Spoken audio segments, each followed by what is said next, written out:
qu'ils enchaînent les contre-performances depuis qu'ils sont champions, à la rigueur, bon, on peut trouver des explications sans l'excuser, mais que l'entraîneur de l'équipe première arrive et avec une posture en disant oui, on les excuse, machin et tout, je trouve que c'est inadmissible. C'est la vérité. Le problème, c'est que tu dis exactement la même chose que Tourelle. C'est-à-dire, lui, il te donne une explication, ça ne veut pas dire qu'il cautionne. La preuve, Loïc Tanzi vient de nous le dire, demain, il n'y aura pas de jour de repos une fois de plus. Alors tu vas me dire, c'est peut-être trop tard, etc. ou quoi, mais le fait est qu'il arrive, il te dit, on est en mode match amical, les mecs sont pas concernés. Il doit pas le dire. C'est évident, mais ça veut pas dire que ça emmerde. Son discours. Non, moi, son discours, avant tout, c'est pas une question de vérité ou quoi. Son discours, avant tout, s'il avait conscience d'être à la tête du club, enfin de l'équipe qu'il entraîne, ça serait c'est inadmissible. On est le Paris Saint-Germain, on se doit de gagner tous les matchs. Après, peut-être qu'on peut trouver des explications, mais avant tout, c'est inadmissible. Dans ses conférences, il le dit que le Paris Saint-Germain. Non. Ces conférences, on les écoute tous. Avoir une meilleure équipe à présenter que les.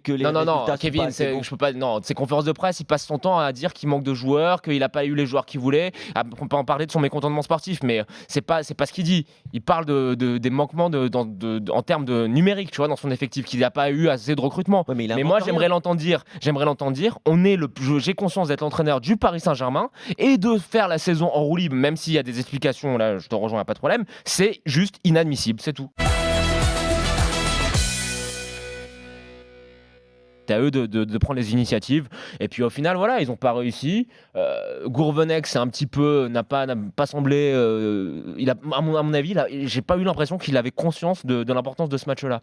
Quand tu vois les changements au cours de match, poste pour poste, il y a juste en fin de match où il sort un milieu et il met un attaquant, très franchement c'est un Guingamp qui était apathique et qui mériterait, c'est triste à dire mais qui passe, c'est un club important en Ligue 1 mais c'est qui est un club qui mérite d'aller en Ligue 2 cette année. Kevin.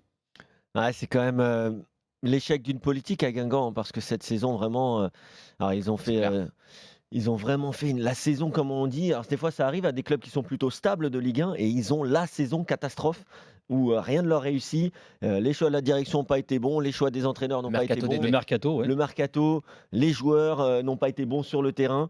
Et donc voilà, c'est vraiment dommage pour ce beau club, comme on l'a dit, du foot français, parce que c'est jamais facile de descendre en Ligue 2, même si bon, ils vont faire ce qu'il faut pour tenter de remonter dès l'année prochaine. Mais c'est vrai que dans le jeu, ça a été très pauvre et tout au long de la saison. Pour ces nombreux supporters lyonnais, il faut que l'entraîneur il arrive et qu'il veuille vraiment gagner ce titre. Alors peut-être pas qu'ils le disent à haute voix et le crier partout, mais en tout cas en interne ça doit être clair. L'Olympique lyonnais, pas que l'Olympique lyonnais, l'Olympique de Marseille, pour moi Lille, ils doivent aller concurrencer le PSG, pas pour les Coupes de France. Mais alors c'est qui alors ce mec que tu nous vends là? Voilà, ça c'était pour le teasing.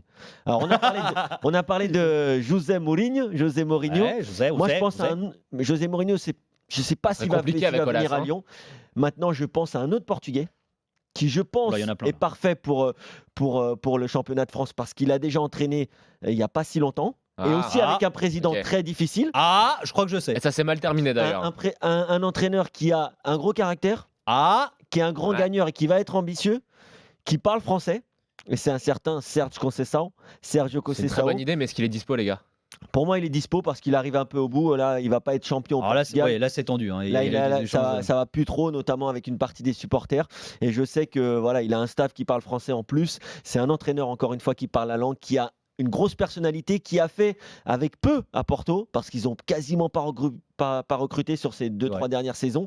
Il a récupéré, il a réussi à relancer des Herrera, qui est d'ailleurs sur les tablettes de Lyon, des Moussa Marega, qui pourraient faire du bien à Lyon aussi. Et voilà, il y a pas mal de profils à Porto qu'il a réussi à relancer. Donc moi, je pense que... Alors, après la question, puisque tu disais... mais lui, ce serait un bon profil.